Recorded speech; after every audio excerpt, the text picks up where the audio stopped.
Welcome to today's lesson. My name is Jacob Kitoto from School of Hospitality, Travel and Tourism, Department of Hospitality Management. Our unit for today is Food and Beverage Service Theory 2. The unit code is BHT 1207. So today we are going to look at beverages.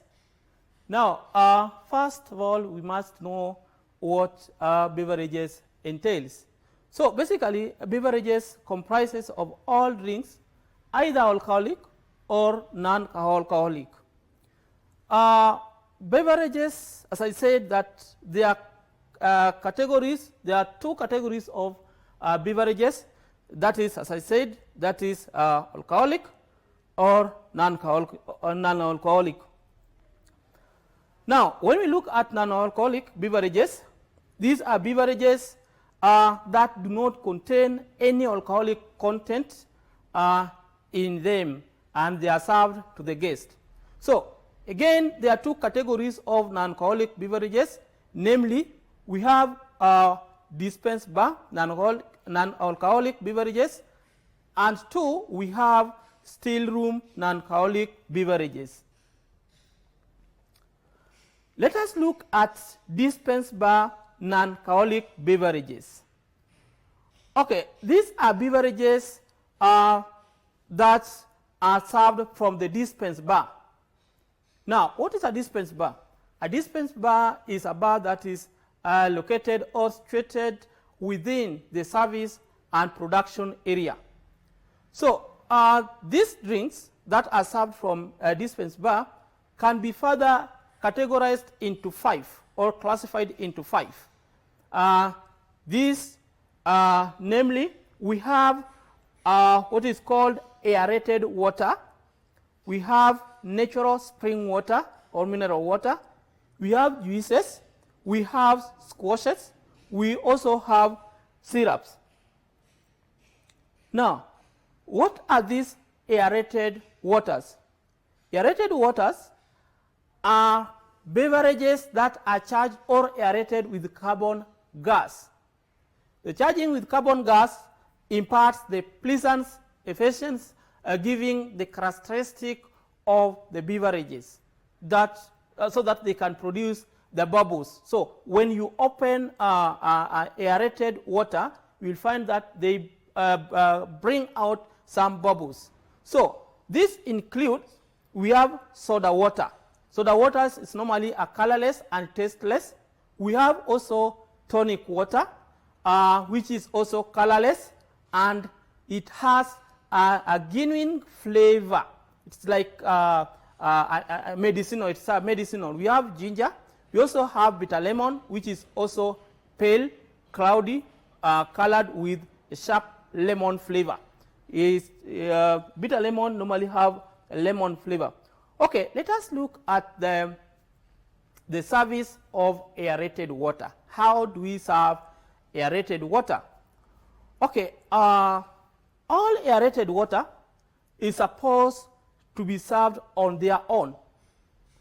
They are supposed to be served on their own when they are chilled or warm, depending on the requirement and the policy of the establishment. So there are two things. It depends, the service depends with the policy of the establishment or the requirement of the guest. As well, they can be accompanied with other drinks. For example, you can serve aerated water with whiskey or dry ginger. You can use gin and dry tonic. We can use rum and Coca-Cola. You can use vodka and bitter lemon. Glasses that are used to serve aerated water. There are glasses that are used to serve aerated water. We have a glass called Slim Jim tumbler. We have Paris goblets. We also have highball glasses. However, you should note that the above glasses are used when aerated water is served on its own, which means if at all the aerated water is going to be mixed with other drinks, like I've just given an example, you can serve an aerated water with some drinks like Guinness, we have alcoholic, let's say alcoholic beverages. So if at all you are going to mix it with an alcoholic beverages, you must now look for a glass that is suitable for the service of that beverage. Again, we have natural spring water or mineral water. So mineral waters are those waters occurring naturally in various countries, some being still and others being gassy. So which means normally they are impregnated. There are some minerals that are found in them that comes from the soil. That is now why they are called mineral water. They are usually classified according to their chemical properties, and they can include, we have alkaline waters, we have lithiated waters. Lithiated waters are waters that are rich in lithium salt, e.g. salvator. We have table waters that contain less of mineral salts.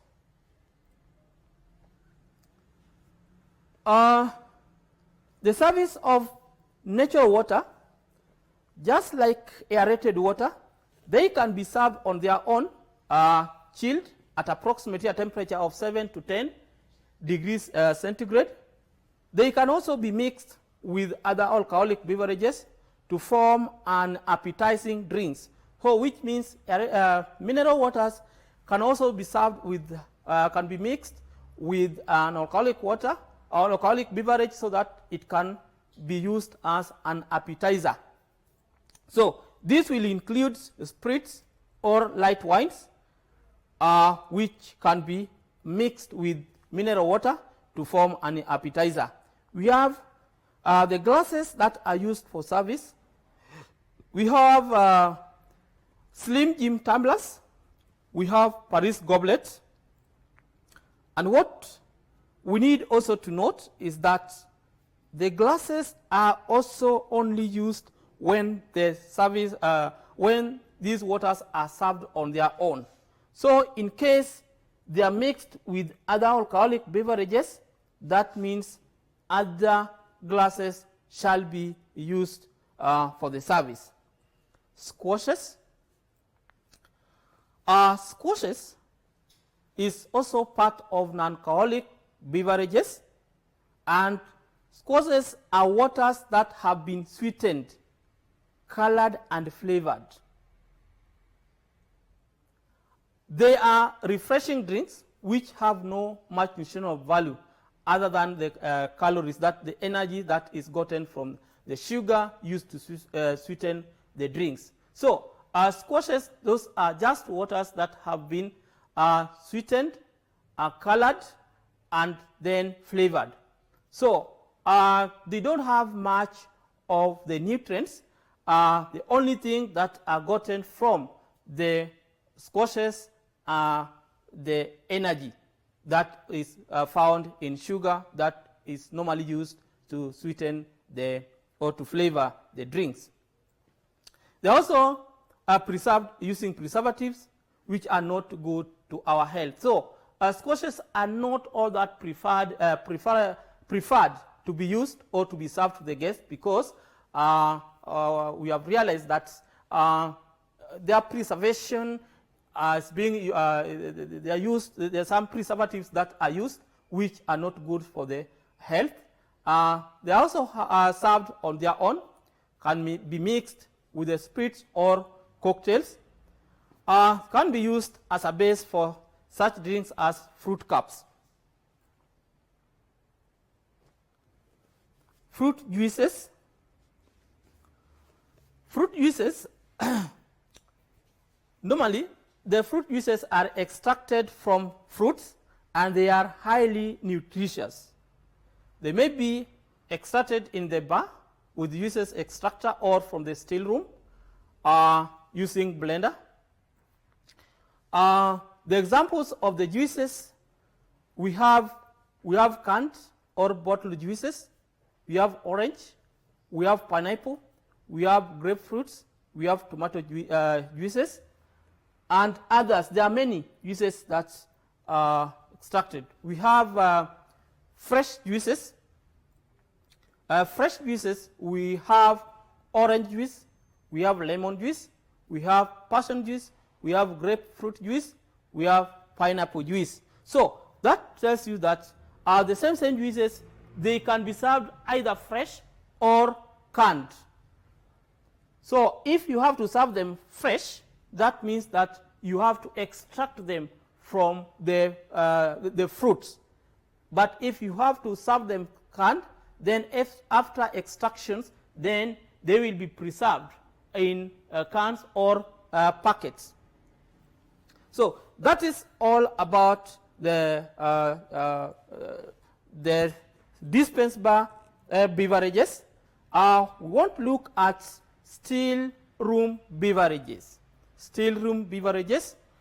Still room beverages are non-alcoholic beverages that are dispensed in a still room.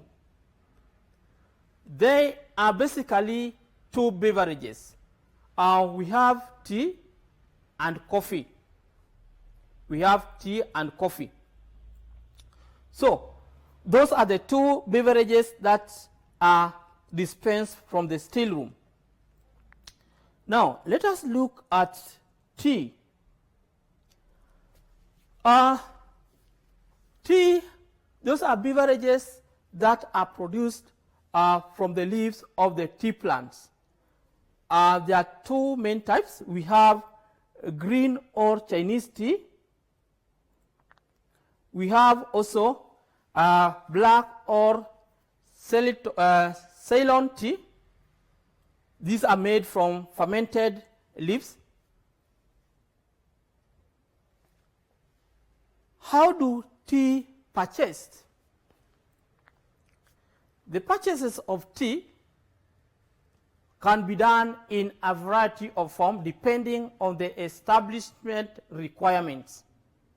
So there are establishments that they have policy on how to purchase or to buy their teas. Some may have policies that they buy in volume. Some may buy in a small quantities. So it will depend with the establishment's policy on how to purchase the room. So to purchase the tea. Factors to consider when purchasing tea. It is important that you put in place some factors that are important that during the purchase of tea, so that can help during that time. One is the volume of production. If you find that you are in commercial business or in producing tea as a beverage, then which means when you are buying tea leaves, you are going to buy in a larger volume. We have type of establishment. We have small establishment and large establishment, or commercial establishment or welfare establishment. That means that if it is a commercial establishment, it will force you to look at the number of people who are coming to buy your tea, and also the quality of the tea. So that will influence the purchase of tea. We have type of clientele. There are people who need a lot of tea leaves in their the tea itself. There are people who need only mild one. So depending with the type of clients that you are serving, you will have to check on your clients if they need a lot of tea, or they need the mild one, or they need the strong one. So if they need strong one, you will have to buy your tea according to the client's preferences. Some they need green tea, some need black tea. So if you have to buy black tea, you must look at the preferences of your clientele. The occasion. The occasion meaning that you will have to consider which occasion that is tea is being used. Is that occasion needs black tea? Is that occasion needs green tea? The method of service. The method of service, there are several methods of service.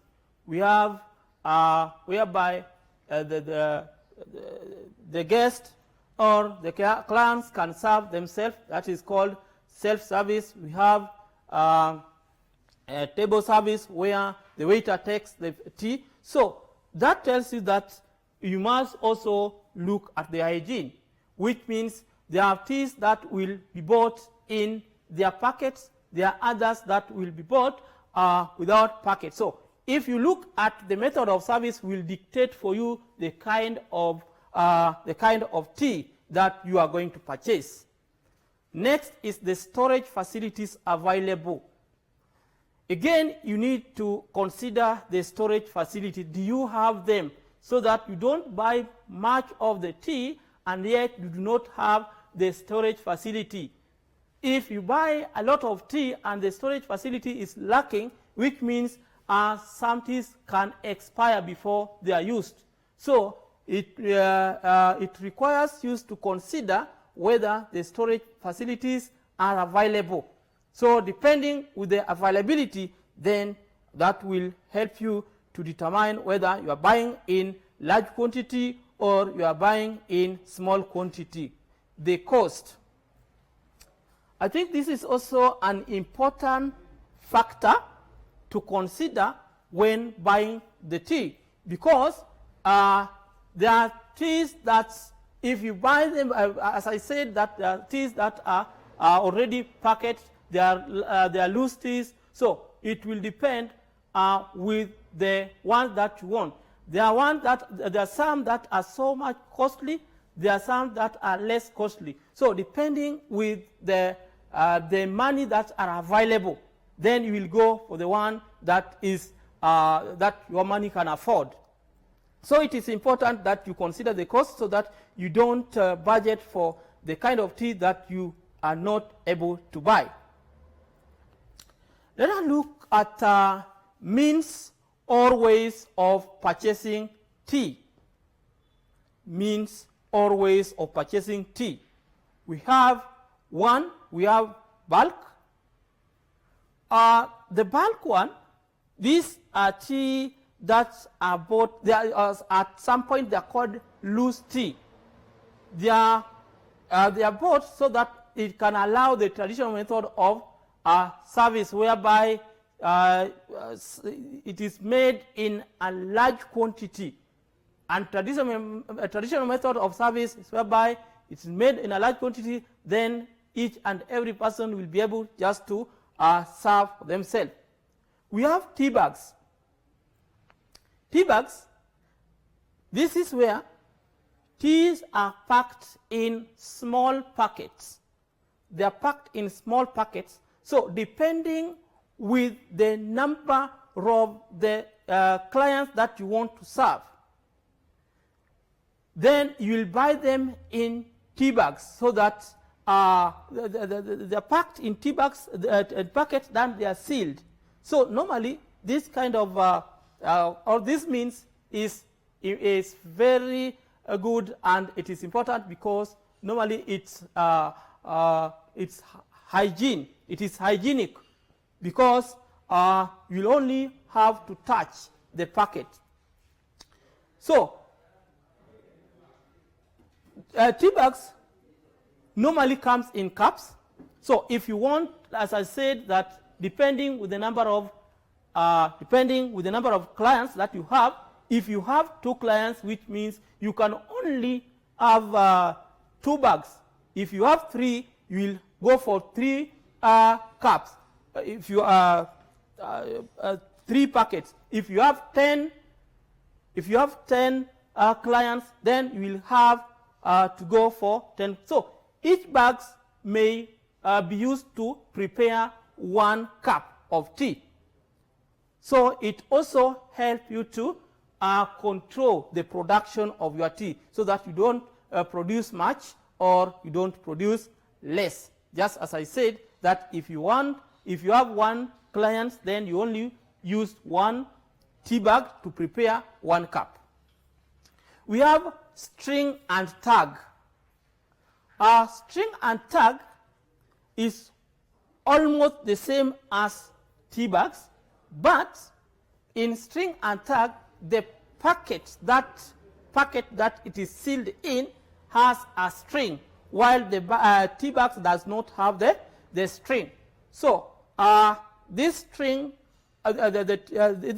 and tag is whereby the packet itself, it has a string. So this one, it also comes in 1 cup bag with a string for easy removal of and identification. So that string bears the name tea. So if you are going for where both tea and coffee or other drinks are, you can easily identify. That string will be able to show you that this is tea, so you can easily identify. And also this string helps the clients for the easy removal of the tea bag from the cup. So you can easily move it outside the cup or the pot.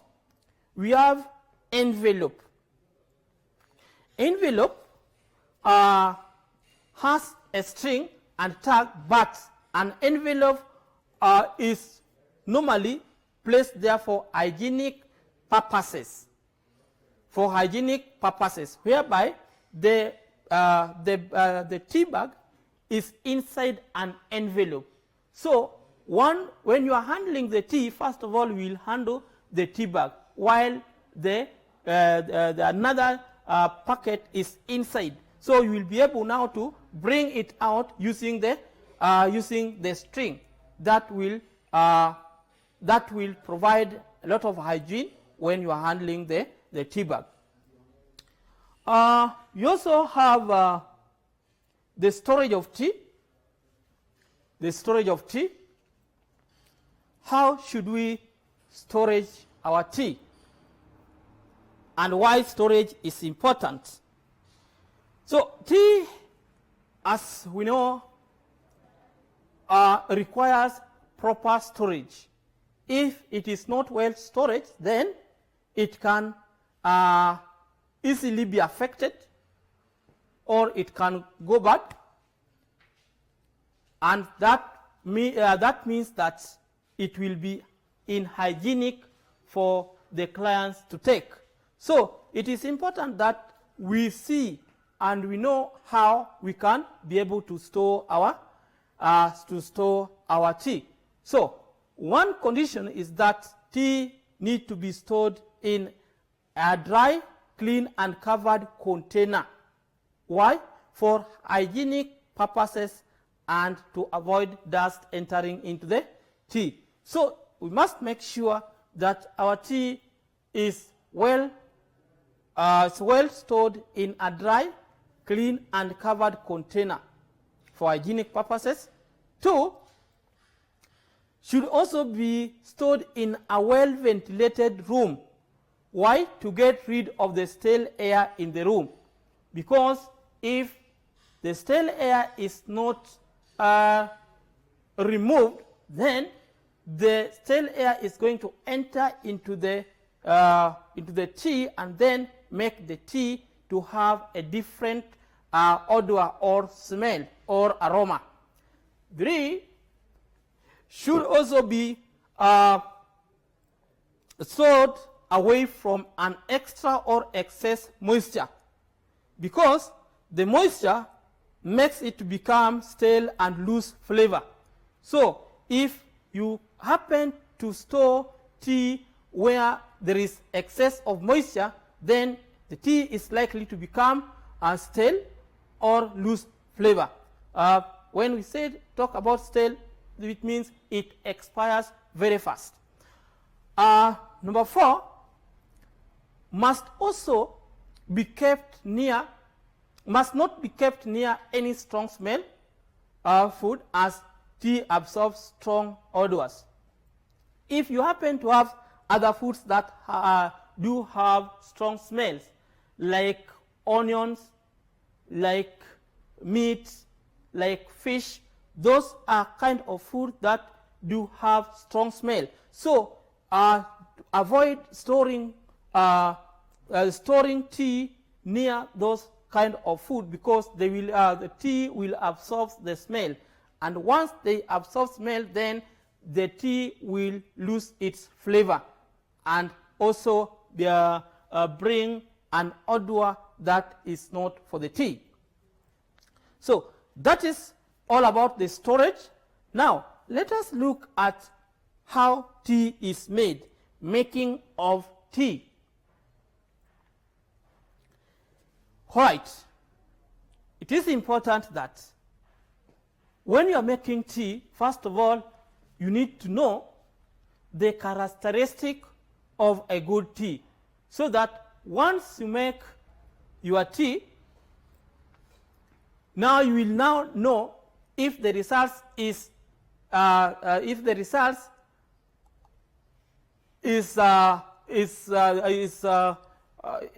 one that you need, as compared to the characteristic of a good tea. So the characteristic of good tea basically makes you know or identify whether your tea has the characteristic that the tea is supposed to have.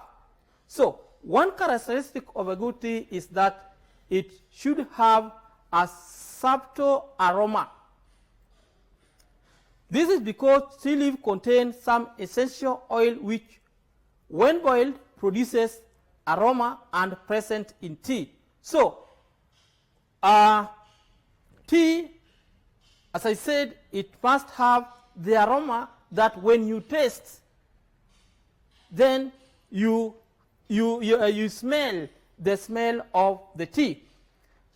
2, it must be clear and must bear a bright appearance. So if you find that your tea is dull in color, then that tells you that it does not meet the characteristic of a good tea. It must have a bright appearance.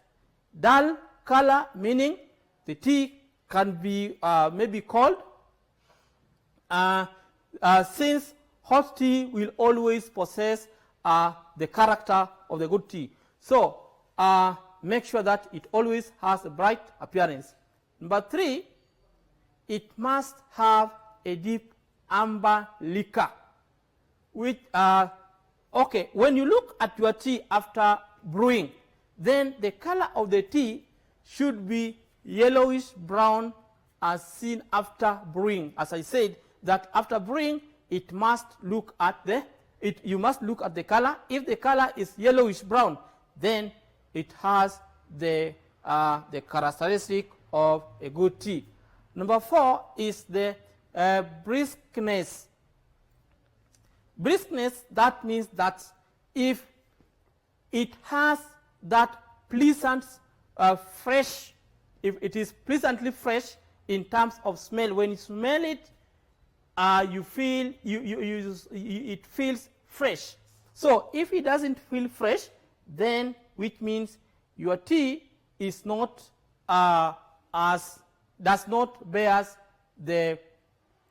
doesn't bear the characteristic of a good tea.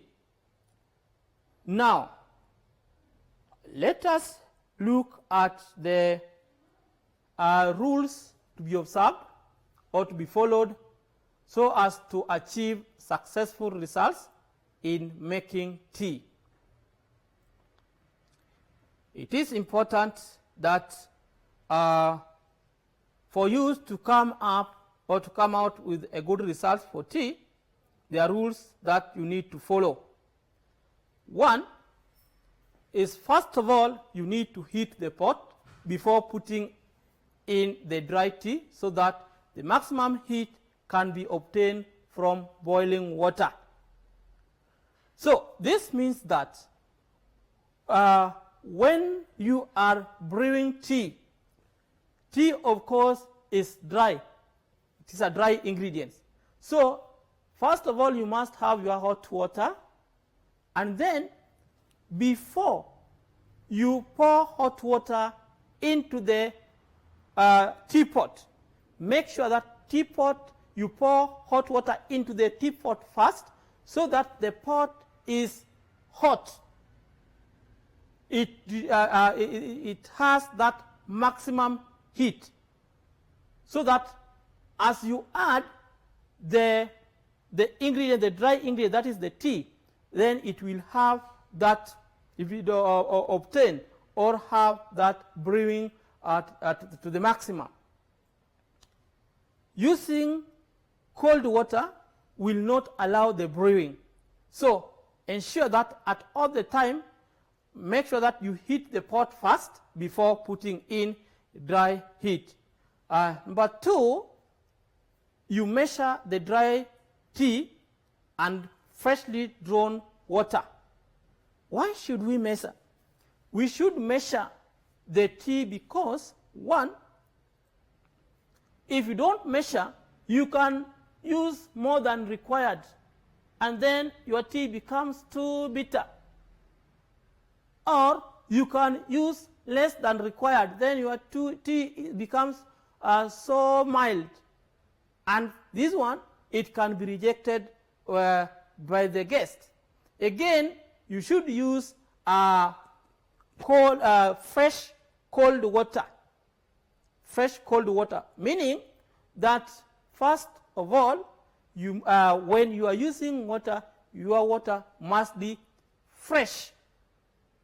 First, you start with the fresh cold water, you boil it first, then is when now you go to the process of mixing in the tea.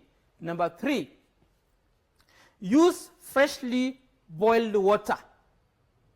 So when you are told to use fresh cold water, it doesn't mean now you draw cold and then you use it as it is. You have to boil it first. Make sure that it is boiled and it is fresh, not only boiled. It can be boiled and not fresh. So make sure that your water is fresh and boiled. Number 4 is that make sure water is boiling on entering the pot. As I said earlier, that for you to have a good tea, make sure that when you are preparing your tea using a teapot, make sure that when you are pouring the water into the teapot, it is boiling. Your water is boiling while pouring into the teapot. Number 4, allow it to brew for 3 to 4 minutes to obtain a maximum strength of brew. So once you mixed everything,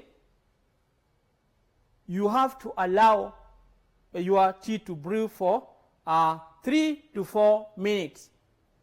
And make sure that you use that hot water, because if you don't use hot water, which means 3 to 4 minutes will not be enough for the tea to brew and bring you the good results. So, but if you use the water that is required, that is the hot water, then 3 to 4 minutes will have shall have allowed the tea to brew and have enough time to bring you the results that is required. Number 6 is remove tea leaves at the end of this period. Once your tea has been brewed, then remove the tea leaves.